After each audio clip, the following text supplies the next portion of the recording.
नमस्कार साथियों, स्वागत है आप सभी का अंकित इंस्पायर्स इंडिया पर। मैं हूं अंकित अवस्थी। जैसा कि आप सभी जानते हैं कि पाकिस्तान और अफगानिस्तान बीते कुछ दिनों में आपस में एक दूसरे से जबरदस्त तरीके से उलझे हुए हैं। आज के अपडेट में यह है कि ये तस्वीरें जिन्हें आप देख रहे हैं, ये है सिगबतुल्लाह की, ये है हारून की, ये है कबीर आगा की। ये तीनों खिलाड़ी फिलहाल जो कि अफगानिस्तान क्रिकेट टीम के मेंबर थे, उन्हें पाकिस्तान के द्वारा किए हमलों में अपनी जान गंवानी पड़ी। साथियों, अफगानिस्तान के अंदर पाकिस्तान के द्वारा बीती रात को हुए एयर स्ट्राइक में इन खिलाड़ियों की जान चली गई। पाकिस्तान के द्वारा किया गया ये हमला निश्चित ही कायराना है, लेकिन क्रिकेट प्रेमियों के अंदर एक गहरी निराशा लेकर आता है। अफगानिस्तान में इस वजह से काफी ज्यादा गुस्से का माहौल है। जैसा कि आप सभी जानते हैं कि अफगानिस्तान के विदेश मंत्री भारत के अंदर आए हुए थे, भारत आए हुए थे। पीछे 7 दिनों तक वो भारत में रहे और उसके बाद फिर वो वापस अफगानिस्तान लौटे हैं। इस बीच में पाकिस्तान और अफगानिस्तान के बीच में सीज फायर चल रहा था, लेकिन वो सीज फायर इन लोगों द्वारा ये मानने के कारण कि ये भारत के द्वारा प्रॉक्सी बनकर के हमले करवाए जा रहे हैं, इनके द्वारा सीज फायर तोड़ दिया गया। परिणाम जो है वो आपके सामने है। भारत पर ब्लेम था कि भारत ने तालिबान को अपना प्रॉक्सी बना लिया है, यानी कि भारत के कहने पर तालिबान हमले कर रहा है। खैर, इस पूरी बात का आज हम विश्लेषण करेंगे और आगे बढ़ेंगे, लेकिन इस पूरे अपडेट को सिलसिलेवार तरीके से समझते चलेंगे, घटना के साथ समझते चलेंगे और इस बात में यह भी समझने का प्रयास करेंगे कि यदि वाकई में ये लोग ऐसा सोचते हैं तो क्या पाकिस्तान और भारत के बीच भी सीज फायर वायलेशन हो सकता है। नंबर दूसरा, क्या भारत अफगानिस्तान के समर्थन में पाकिस्तान से ऑपरेशन सिंदूर कंटिन्यू कर सकता है। सारी बातें आज के सेशन में। कहीं ना कहीं इनकी यात्रा पाकिस्तान के लिए बहुत ही खराब रही है। यही आज के सेशन की शुरुआत में हम लोग माने तो सेशन को आगे बढ़ाने में निश्चित ही भारत का कंट्रीब्यूशन समझ में आएगा। तो चलिए शुरू करते हैं, लेकिन इससे पहले धनतेरस की आप सभी साथियों को शुभकामनाएं। दिवाली चल रही है, धनतेरस के अवसर पर घर में कई तरह के उपहार लाए जाएंगे। आप अपनों को जो उपहार दे सकते हैं उपहार के समय पे, तो उन्हें आप निश्चित उपहार करें बहुत ही खूबसूरत पुस्तकों का, जो हमारे द्वारा उपलब्ध कराई जा रही हैं अपनी पाठशाला एप्लीकेशन पर। आप अपने परिवार में किसी पढ़ने वाले बच्चे को हमारा कोर्स खरीद कर दे सकते हैं। आप उस बच्चे को पूरी 1 साल की वैलिडिटी के साथ में हमारे ना केवल कोर्स दे सकते हैं, बल्कि उनके साथ मिलने वाली पुस्तकें भी उन्हें भेंट में दे सकते हैं। वर्किंग डेज़ के अंदर-अंदर आप तक विदिन 7 डेज़ हमारी पुस्तकें पहुँच जाती हैं। आप कुछ इस तरह का दिवाली पर गिफ्ट प्लान कर सकते हैं।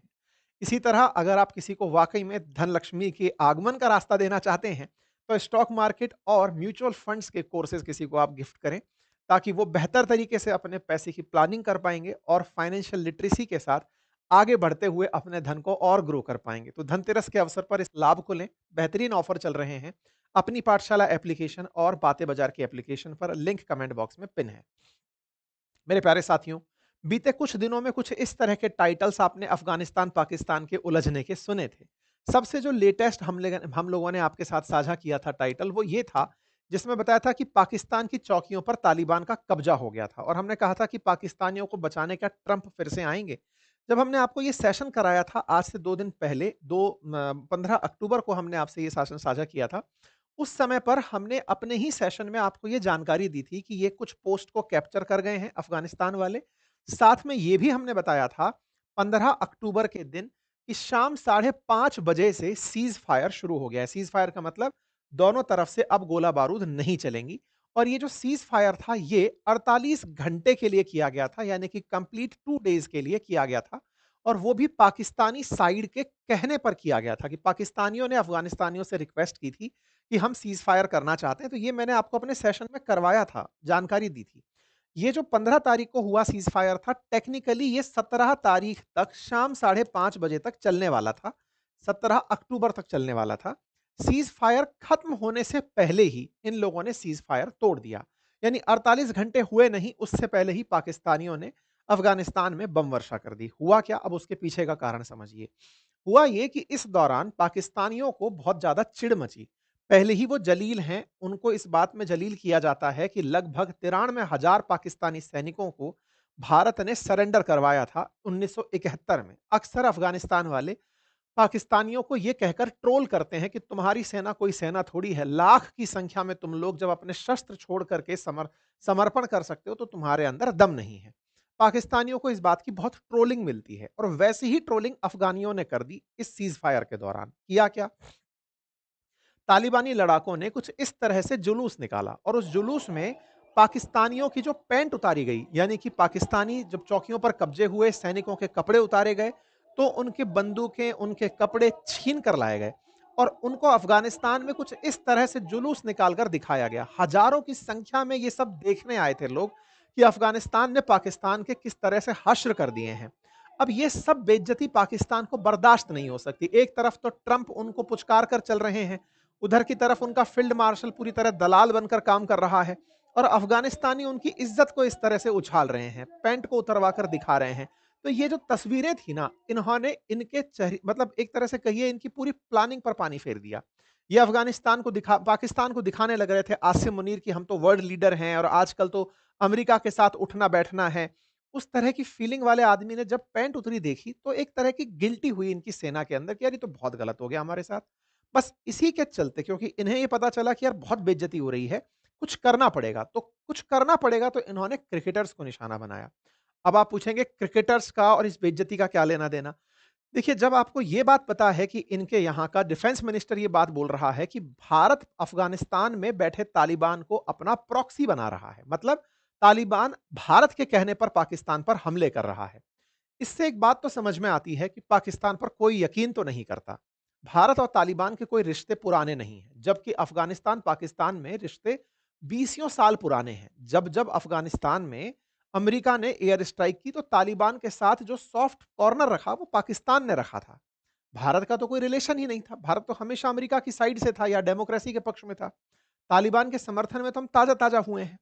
हमारे 7 दिन की आवा-भगत में जो भारत ने अभी अफ़गानिस्तान के विदेश मंत्री को दी, आमिर खान मुत्तकी को, अगर उसमें वो भारत के कहने में इतने चले आए कि उन्होंने पाकिस्तान को इस तरह से जलील कर दिया, तो ये तो वाक़ई में भारत की विदेश नीति या कूटनीति का बहुत बड़ा मतलब वो माना जाएगा, उपयोगिता मानी जाएगी। सही मायने में ऐसा नहीं है। अफ़गानिस्तानी लोग बहुत दिनों बाद अपने देश में आई शांति से खुश हैं। अफ़गानिस्तान के अंदर जब से अमेरिका बाहर निकल कर गया है, अब बम धमाकों की बातें सुनने को नहीं मिलती हैं। पिछले 4-5 साल से बढ़िया शांति चल रही है। तालिबान भी कई देशों के साथ मिलकर के अपने देश में निवेश के रास्ते तलाश रहा है। सुख समृद्धि है, लोग खेल के साथ मनोरंजन को आगे बढ़ा रहे हैं। जब बात खेल की हो तो अफ़गानिस्तान में खेल को बढ़ाने में भारत ने बहुत बड़ी भूमिका निभाई है। अफ़गानिस्तान की जो क्रिकेट बोर्ड है, उसके डेवलपमेंट में भारत का बहुत बड़ा कंट्रीब्यूशन है। अभी जब आमिर खान मुत्तकी भारत आए थे, तब भारत ने उन्हें ये याद दिलाया था कि आपके क्रिकेट के बढ़ावे में भारत का क्या कंट्रीब्यूशन है और ये अफ़गानिस्तान मानता भी है। इसी वजह से अफ़गानिस्तान में भारत के प्रति एक बड़ा सॉफ्ट कॉर्नर है कि भारत ने हमारे देश की क्रिकेट को बढ़ावा दिया है और उसकी वजह से अब लोग बढ़िया से एंगेज्ड हैं आपस में, बातचीत करते हैं, साथ-साथ रहते हैं। तो क्रिकेट को ध्यान में रखते हुए क्योंकि तालिबान ये मानता है कि भारत ने क्रिकेट डेवलप करवाया है अफ़गानिस्तान का, तो क्यों ना क्रिकेट को नुकसान पहुँचाया जाए तो संदेश भारत तक जाएगा। तो इसी तरह से इन्होंने 3 खिलाड़ी हुआ ये कि अफ़गानिस्तान पाकिस्तान की बॉर्डर पर एक पट्टिका नाम का एरिया है, लंबे समय से हम लोग इसकी चर्चा कर रहे हैं। यहाँ पर एक क्रिकेट मैच चल रहा था और अफ़गानिस्तान टीम के कुछ खिलाड़ी यहाँ पर पार्टिसिपेट करने गए हुए थे। तो इन लोगों ने 17 की शाम को यहाँ पर हमला कर दिया और उसमें 16 लोग घायल हुए, 17 लोगों की मौत हो गई, ऐसी जानकारी बाहर निकल कर आती है। उनमें ये 3 खिलाड़ी शामिल थे, जो कि अफ़गानिस्तान क्रिकेट बोर्ड के लिए खेला करते थे। इस बात को एसीबी ने अपने सोशल मीडिया प्लेटफ़ॉर्म पर बयान जारी करके कहा कि ये जो हमला था, ये पक्तिका प्रांत की राजधानी शराना में एक फ्रेंडली क्रिकेट मैच को लेकर खेलकर लौट रहे खिलाड़ी कबीर, सिबगुदुल्ला और हारून पर हुआ और इसके अंदर मतलब इस तरह की जानकारी निकल कर आ रही है। ये तस्वीरें कुछ बाहर निकल कर आई इन खिलाड़ियों की, जब ये उस लोकल क्रिकेट को खेल कर के चले आ रहे थे। तो इस बात का इंटरनेशनल ह्यूमन राइट फाउंडेशन के द्वारा भी विरोध व्यक्त कराया गया। तस्वीरें बाहर निकल कर आई कि कुछ इस तरह का क्रिकेट मैच था जिसे ये लोग खेल कर लौट रहे थे। ये टीम की तस्वीरें हैं आखिरी बार जो उस फ्रेंडली मैच में खेल करके जब आ रहे थे। क्योंकि अब धीरे-धीरे अफ़गानिस्तान में लोग खेल में इन्वॉल्व हो रहे हैं। पहले यही सब लोग बम गोले लिए घूमते थे। पहले यही लोग कहीं न कहीं बंदूक लगा करके अमेरिका से लोहा लेते घूमते थे। लेकिन अब ये खेल में इन्वॉल्व हैं। युवा को एक नई दिशा मिली है कि हमें खेल के साथ अपनी एनर्जी एक्सचेंज करनी है। तो अब उस होती एक्सचेंज एनर्जी में भारत को हर बार याद किया जाता है कि भारत ने हमारा क्रिकेट डेवलप कराया है। भारत ने इन्हें बहुत तरह से सपोर्ट किया है। इनके इंफ्रास्ट्रक्चर को मतलब एक तरह से कहिए किट से लेकर के ट्रेनिंग तक सब भारत के द्वारा दी गई है। यहाँ के जो क्रिकेट बोर्ड के अंदर जो मतलब क्रिकेट के अंदर जो काफ़ी फ़ेमस खिलाड़ियों में जैसे राशिद खान हैं, उनकी भारत में बहुत तगड़ी फ़ैन फ़ॉलोइंग है। भारत के अंदर उनको चीयर किया जाता है। जब भारत में कोई मैच अफ़गानिस्तान वर्सेस पाकिस्तान का हो रहा हो, तो हम अफ़गानिस्तान की तरफ से चीयर कर रहे होते हैं, उन्हें हम लोग प्रमोट कर रहे होते हैं। अफ़गानिस्तान क्रिकेट बोर्ड ने इस गुस्से में कि इन्होंने इस तरह का नुकसान पहुँचाया, नवंबर के आखिरी में पाकिस्तान में हो रही जो त्रिकोणीय सीरीज़ है, जिसमें पाकिस्तान, श्रीलंका और अफ़गानिस्तान की क्रिकेट टीमें शामिल होंगी, उन्होंने उससे इनकार कर दिया है कि हम वो खेल नहीं खेलेंगे। एक तरीके से अफ़गानिस्तान ने पाकिस्तान में खेलने से इनकार कर दिया है। इस बात को अफ़गानिस्तानी टीम के जो कैप्टन हैं राशिद खान, उन्होंने भी अपनी अफ़गानिस्तान क्रिकेट बोर्ड के फैसले को सही ठहराते हुए इस तरह के पाकिस्तान के कायराना हमले की निंदा की है और इसका पुरजोर विरोध किया है। उन्होंने पाकिस्तान के हवाई हमलों से अफ़गानिस्तान में हुई मौतों पर दुःख जताया और कहा कि नागरिकों को निशाना बनाना पूरी तरह अनैतिक है। अफ़गानिस्तान क्रिकेट बोर्ड के फैसले पर मैं सहमत हूँ। ये राशिद खान हैं, इनकी बड़ी सोशल मीडिया फॉलोइंग है, उसमें भारतीयों का बड़ा रोल है। आप अगर किसी क्रिकेट मैच के नज़ारे देखें तो ये आपके सामने है कि किस तरह से इस मैच के अंदर राशिद खान को 2023 में भारतीय स्टेडियम में चीयर करते हुए लोग दिख सकते हैं। ये तस्वीरें बयान करती हैं कि इस मैच में भारतीय टीम नहीं है, लेकिन राशिद खान जब खेल रहे हैं, तो ये पूरा-पूरा पवेलियन का एक पूरा एरिया जो है वो भर कर के वो राशिद के लिए चैंट कर रहा है, उन्हें चीयर कर रहा है। राशिद खान का भारत में बड़ा मतलब एक तरह से कहिए खेल का इतिहास रहा है। भारत की आईपीएल की टीम गुजरात टाइटंस के साथ आप खेलते हैं। आप राशिद खान इस समय रिटेन किए गए सबसे महँगे खिलाड़ियों में से एक हैं। गुजरात टाइटंस ने इन्हें 18 करोड़ में रिटेन किया था। अफ़गानिस्तान के अंदर जो क्रिकेट है उसको इंडिया का बहुत सपोर्ट है, ये राशिद खान भी मानता है, तो तालिबान भी मानता है। तालिबान जो टी20 वर्ल्ड कप परफॉर्मेंस हुआ उसके लिए भारत को भी धन्यवाद दिया था कि आपकी मदद से हमारी टीम ने बहुत अच्छा परफॉर्म किया। और इस बार जब आमिर खान मुत्तकी आए थे तब भारत ने इस बात को रिकॉग्नाइज करवाया the emergence of Afghan cricket talent has been truly impressive and India is glad to deepen its support for Afghan cricket. आप सुन सकते हैं हमारे विदेश मंत्री का बयान, मैं आपको सुनाना चाहूंगा। Another long-standing connection, the emergence of Afghan cricket talent has been truly impressive. India is glad to deepen its support for Afghan cricket. As you are aware, India has introduced a new visa module for Afghan people in April 2025. As a result, we are now issuing greater number of visas, including in medical, business, and student categories. Excellency, we have a common तो ये जो भारत के द्वारा दिया गया support है ना, यही अफगानिस्तान को पाकिस्तान को रास नहीं आ रहा है कि भारत और अफगानिस्तान में एक केमिस्ट्री कैसे डेवलप हो रही है। तालिबान को लेकर के भारत इतना प्रोग्रेसिव कैसे हो गया है। तालिबान के तो खिलाफ होना चाहिए था, आतंक के खिलाफ होने वाला भारत अचानक तालिबान के समर्थन में कैसे आ गया है। इसी वजह से ख्वाजा आसिफ जो पाकिस्तान के डिफेंस मिनिस्टर हैं, ये कहते हुए पाए जाते हैं कि भारत किस तरह की तरफ से प्रॉक्सी वॉर अब तालिबान लड़ रहा है। मतलब ये इस बात को मानने को तैयार हो गए हैं कि ख्वाजा आसिफ जब भारत में आए तो भारत में सॉरी माफी चाहेंगे, जो आमिर खान मुत्तकी जब भारत में आए तो भारत ने उनका ब्रेन वॉश कर दिया और कहा कि तालिबान से कहो कि अब वो पाकिस्तान से लड़े। मतलब आप विचार कीजिए, जब अमेरिकी छोड़कर जा रहे थे ना तो पाकिस्तानियों में बड़ी खुशी थी इस बात की कि अब वो तालिबानियों को यूज करेंगे भारत में अशांति फैलाने के लिए, तालिबानी आतंकियों का यूज करेंगे भारत के अंदर अशांति फैलाने के लिए। और आप सोचकर देखिए, भारत ने केवल वेट एंड वॉच की पॉलिसी अपनाई, 4 साल बीते हैं अभी। तालिबान ने कश्मीर मुद्दे पर भारत का साथ दे दिया। तालिबान ने पाकिस्तान के अंदर धमाके करने शुरू कर दिए।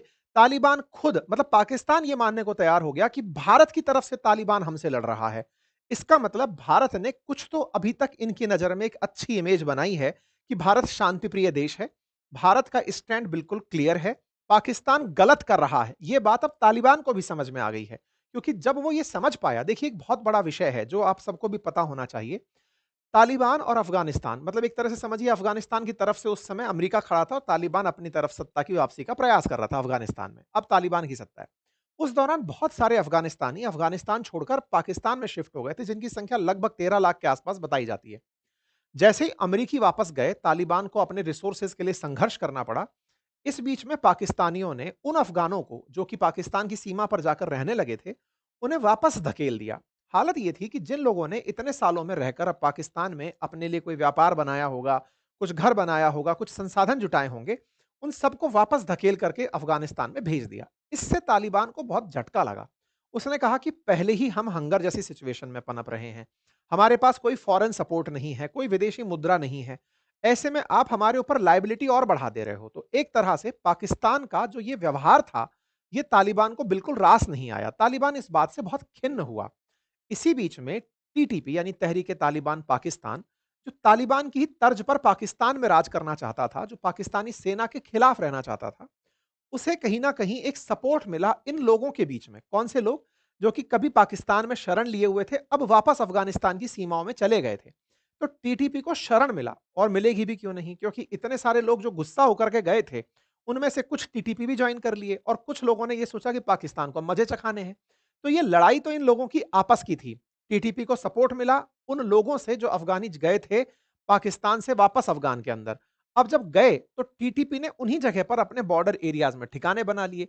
आज पाकिस्तान उन्हीं टीटीपी के लोगों को निशाना बनाने के लिए अफ़गानिस्तान में एयर स्ट्राइक करता है। ये जो एयर स्ट्राइक है, इसको तालिबान बहुत गलत लेता है कि एक तो तुम पहले लोगों को भगा दिए हमारे क्षेत्र में, अब वो लोग गुस्सा होकर के तुम्हारा कुछ नुकसान पहुंचाते हैं, तुम आकर के फिर हमारी सॉवरेनिटी का, हमारी संप्रभुता का उल्लंघन कर देते हो। तो ये तो तुम्हारा खुद का पैदा हुआ कलेश है, अब तुमसे समिट नहीं रहा, तो इसको हमारे देश में आकर के तुम लोग काबुल तक में एयर स्ट्राइक कर दे रहे हो, तो ये चलेगा नहीं। तो तालिबान असल मायने में पाकिस्तान के रवैये से खफा है। एक और कारण भी है और वो ये है, पाकिस्तान और अफगानिस्तान के बीच की सीमा रेखा को डूरंड लाइन के नाम से जाना जाता है। तालिबान उस डूरंड लाइन को भी नहीं मानता है। वो कहता है कि नहीं, ये उस समय के ब्रिटिशर्स कर गए, हमारा क्षेत्र कहीं अधिक है। क्योंकि पाकिस्तान ने बहुत सारी सीमा पर कब्जा किया हुआ है अफगानिस्तान के। ऐसे में तालिबान कहता है कि तुमने हमारे देश के अंदर हो रहे कलेश का फायदा उठाकर अपनी सीमाओं को फैला लिया। ऐसा नहीं चलेगा, तुम्हें हमारी सीमाएं छोड़नी पड़ेंगी। तो तालिबान एक तरह से वही है ना, पड़ोसी के घर में कलेश था तो पाकिस्तान खूब ऐश में था, खूब अमेरिका से पैसे लिए तालिबान को खत्म करने के नाम पे, खूब सारा दुनिया का अटेंशन प्राप्त किया कि हाँ, हम तालिबान के लिए कुछ करेंगे। चाइना से अटेंशन प्राप्त किया कि हाँ, हम अफगानिस्तान में कुछ करेंगे। अब जैसे वहां शांति आई, ये इन लोगों को पसंद नहीं आई। इसी वजह से ये लोग अब कहने लगे हैं कि भारत का प्रॉक्सी बनकर, वास्तविकता में अफगानिस्तान खुद से इस बात को सीख गया है कि पाकिस्तान ने क्या किया। अफगानिस्तान इस बात को सीख गया है कि कैसे पाकिस्तान ने उनके देश को अस्थिर रखा, उन्हें बर्बाद होने के लिए मजबूर किया। इस बात का जब इन्होंने ज़िक्र किया ख्वाजा आसिफ ने अपने इंटरव्यू में कि भारत का प्रॉक्सी बनकर बैठा है, और इस इंटरव्यू के तुरंत बाद ही इनकी एयरफोर्स ने वहां पर फिर से बॉर्डर एरिया पर हमला कर दिया और उसके अंदर ये क्रिकेटर्स मारे गए। कुल मिलाकर के अफगानिस्तान के अंदर जो हो रहा है उसका जिम्मेदार पाकिस्तान ही है। बस रिटेलिएटरी जवाब फिलहाल तालिबान दे रहा है। तालिबान युद्ध में नहीं पड़ना चाहता, वो शांति की चाह पे चल रहा है। उसे लगता है कि किसी तरह से मामले को सुलझाया जाए, काफी लंबे समय बाद शांति और स्थिरता आई है, उसे आगे बढ़ाया जाए। इसीलिए बहुत सारे जो लोग कभी यूएस का एम्बेसडर रहे तालिबान के साथ या अफगानिस्तान के साथ, वो भी इस बात को बोल रहे हैं कि पाकिस्तान गलत कर रहा है इस समय अफगानिस्तान में। और बहुत सारे जो इन्फ्लुएंसर्स हैं अफगानिस्तान के अंदर, वो पाकिस्तान को लेकर के बहुत ज्यादा एंटी हो गए हैं। उनका मानना है कि पाकिस्तान ने बहुत बड़ी गलती कर ली है, तालिबान इसकी निश्चित ही सजा देगा, वो अपने तरीके से देगा और उसका तरीका साफ है। अब तहरीक तालिबान को तालिबान का साथ मिलेगा, दो तालिबान ना होकर के अब एक ही तालिबान रहेंगे। भारत से भी मांग उठी कि हाँ, वेरी गुड अफगानिस्तान, आपने क्रिकेट तो कैंसिल कर ही दिया उनके साथ, अब श्रीलंका वाले भी कैंसिल कर दें तो पाकिस्तान को बढ़िया संदेश चला जाएगा। कुछ तस्वीरें आई जो प्रभावित लोग हुए थे उनकी कि हाँ भाई, किस तरह से इस हमले के अंदर लोग परेशान हुए। पाकिस्तानी लोग हालांकि इस पूरी घटना को अभी तक मना ही कर रहे हैं कि मिस इन्फॉर्मेशन है, ऐसा कुछ नहीं हुआ है, फर्जी खबर है, वास्तविकता में ऐसा नहीं है। बात की जाए इनके विदेश मंत्रालय की कि क्या ये भारत से प्रभावित होकर गए हैं, तो मैंने विश्लेषण पूरा दे दिया। अभी एक सोर्स की खबर ये है कि अफगानिस्तान की तरफ से 2 मंत्री और पाकिस्तान की तरफ से दोहा में लोग जा रहे हैं शांति वार्ता को बढ़ावा देने के लिए, कतर जा रहे हैं और कतर जाकर के फिर से यहां पर सीज फायर से संबंधित बात होगी।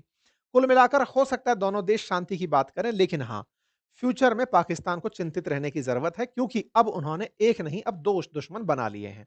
बात की जाए मिस्टर पीस प्रेसिडेंट की, तो मिस्टर पीस प्रेसिडेंट ने कहा यह युद्ध मेरे लिए कोई बहुत बड़ी बात नहीं है। मैं वैसे भी इतना सारा काम अमेरिका के लिए कर रहा हूं, पाकिस्तान ने अफगानिस्तान पर हमला किया है, मैं इसे रोक सकता हूं। मतलब अभी ये छोटा मुद्दा है। तो इस तरह से इन्होंने फिलहाल के लिए इसे इग्नोर कर दिया। खैर, फिलहाल ये शायद ये बात भूल रहे हैं कि पाकिस्तान न्यूक्लियर कैपेबल कंट्री है।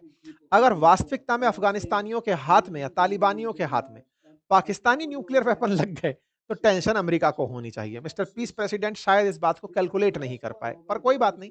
मिस्टर पीस प्रेसिडेंट हैं, उन्हें भारत से एडवांटेज व्यापार का था, अफगानिस्तान से नहीं है, इसलिए उसे फिलहाल के लिए शांति का ऑफर नहीं कर रहे हैं। पर जो भी है, कुल मिलाकर अफगानिस्तान पाकिस्तान का ये जो संघर्ष है, ये अभी तो नहीं रुका है, भले ही सीज फायर हो जाए। तालिबान इसका जब भी जवाब देगा, हम आपको ज़रूर बताएँगे। फिलहाल के लिए इतना ही। जानकारी पसंद आई हो तो साथियों से साझा करें। चैनल पर नए हैं तो सब्सक्राइब करें। बाकी धनतेरस की आप सभी को शुभकामनाएँ। धनतेरस के अवसर पर आप अगर कुछ भी खरीद रहे हैं, तो इस बार किसी की मदद करें और वो होगी आपकी तरफ से। दिवाली ऑफर में दी जा रही हमारे एप्लीकेशंस अपनी पाठशाला या बातें बाज़ार के एप्लीकेशंस पर कोर्सेज़, ये ज़रूरी नहीं है कि आप ही ये सब पढ़ें। आप जिसको भी गिफ्ट करना चाहते हैं, उसके मोबाइल नंबर से आप हमारे यहाँ पर परचेज़ कर सकते हैं। उस मोबाइल नंबर पर आप उसका पेमेंट कर सकते हैं। आप उन्हें हमारी बुक्स जो कि बिल्कुल अप टू डेट हैं, हमारे कोर्सेज़ जो यूपीएससी और स्टेट पीसीएस के लिए बिल्कुल फाउंडेशन कोर्सेज़ हैं, साल भर की वैधता के साथ आप उन्हें भेंट करें। इससे बेहतर भेंट कुछ भी नहीं होगी। फिलहाल के लिए इतना ही। बहुत-बहुत धन्यवाद।